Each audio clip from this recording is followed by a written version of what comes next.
Nothing gonna change my love for you. You ought to know by now how much I love you. One thing I can't be sure of. La la la la. Ako ning kantahan si Papi guys kay para makatog. Ganahan man ni siya mga palangga mamati sa kong kanta bisag wa nakadimao guys.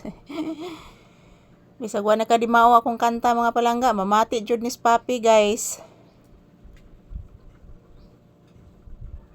La, saron. Tiki. La si Ate Charina nimo anak, nagtawag na Kuya Gian nimo. Kuya Gian o si Sian? O si Sian day anak gitawag ni anak paminawa anak. Paminawa. Gitawag niya si Sian anak naglaag siguro anak. Tawag ni Ate Charina nimo. Upo. Ayan po mga palangga. Good afternoon. So this is Papi's update this afternoon. So huwag po kayong mag-alala mga palangga. Kada adlaw guys magkuha akong daghang video guys.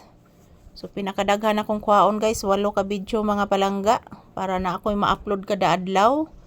At the same time makita po ninyo si Papi guys morning, afternoon and evening kung ano po ang kanyang ginagawa dito sa loob ng tindahan at sa bahay. So napakainit mga palangga.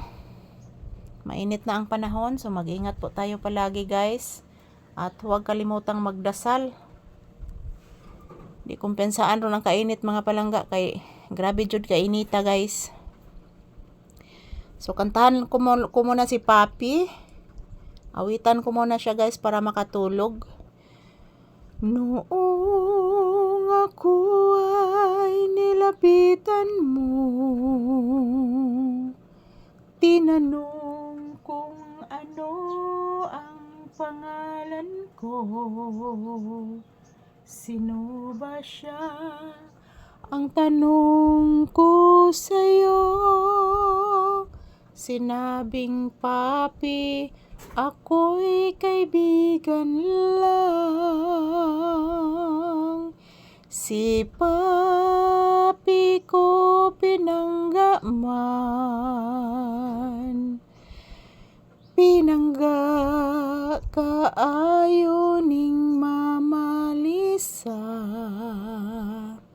Sino ba siya? Ang tanong ko sa'yo.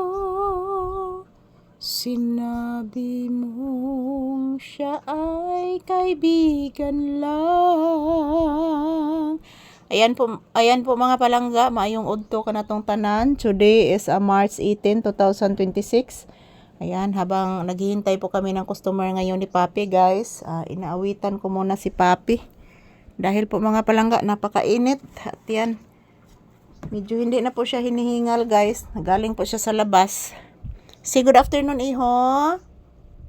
Nagdugok gyapon naman tiyan. Ha? Say good afternoon to your viewers.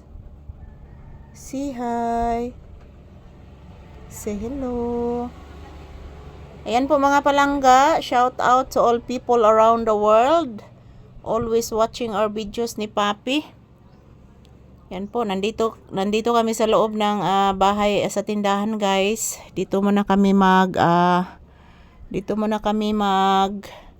standby guys dahil napakainit po sa loob ng bahay. Yan po. Iniba ko yung posisyon ng mga gamit dito guys kasi palaging mababasa sa ulan dito. Lanak, ipaak ko anak. Bless mama. Taga Santo. Ipaak si Mama Lisa. Yan, ito lang po muna ang aking update ni Papi guys and thank you for watching.